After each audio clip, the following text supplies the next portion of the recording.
Triggers. We're looking at managing your triggers, but first of all, we've really got to understand what is it that we're talking about when we refer to triggers. They're a daily occurrence, and so much of sobriety, so much of maintaining your sobriety is how to become aware of your triggers and how to manage those triggers. I call them risk management.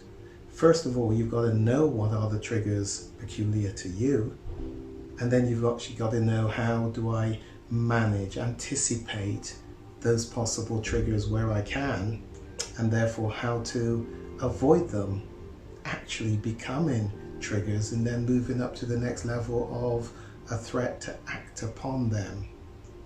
Let me read you this article. I came across this article some time ago, and it's interesting because triggers happen in all the areas of compulsive behaviors and addiction behaviors.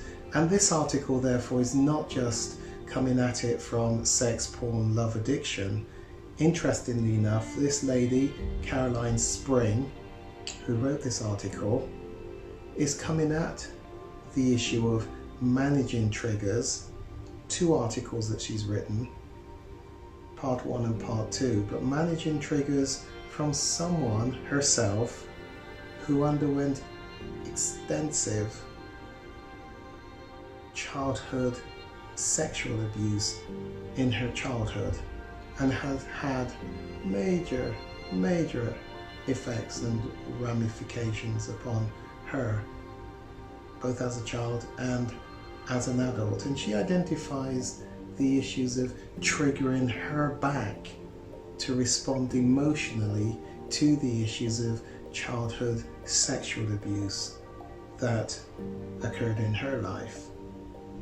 Her article, part 1, is entitled Managing Triggers, Why Triggers Are Nothing to Be Ashamed of, by Carolyn Spring. I'm walking towards the post office with humdrum thoughts rolling in my head of things I need to do, wondering if I got everything I need for tea, pondering a response to an email, the flip-flop ordinaries of everyday worries and concerns. Nothing unusual, nothing remarkable. And then, I can't even tell you what happened next because it's snap, click, snap in a moment, in an instant, and I'm not conscious of it happening at all. But my heart wants to burst like aliens coming out of my chest. There's a rage of energy ripping up my legs, and I can feel myself falling inwards and losing touch with myself.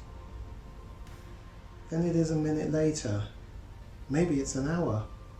Time has no meaning, and my brain is scrunched up inside my skull with weariness and confusion. What just happened? It was a man with a camera, a dog, a child crying. I don't know what it was, but I was triggered by something, and it seriously messed up the last few minutes, hours, or even days of my life, and I feel indignant and huffy with myself for it happening.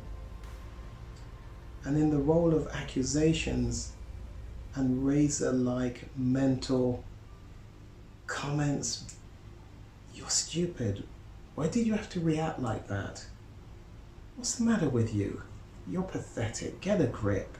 This is ridiculous." And then, like glaze on the top, the despair. I'm never going to change. I can't do life like this. This is hopeless. And possibly just for good measure, a dollop of panic. I'm never going to get my work finished now. Everything's going wrong today. I can't cope with all of this. One of the hardest things that I found in dealing with triggers was the aftermath, the shame, the self-blame, the sense of failure and powerlessness that once again something had happened that I had no sense of control over. Learning to manage my critical self-talk and self-soothe rather than lacerate myself after being triggered was a key waymaker on my journey of recovery. When I felt ashamed and powerless, I would set myself up for a double dip and trigger myself again with my own self-directed abusiveness. But once I realized that the triggers made sense, that my reactions were automatic and that I had been hardwired to do that in my brain, I began to be able to take control of my triggers and reduce my self-hatred for being inflicted for them. In this article, I want to explain what triggers are and what happens in our brain when we are triggered and why they're not our fault, or maybe they could be viewed as an appropriate source of the way the brain tries to help us, rather than moving into self-blame, self-condemnation and self-criticism.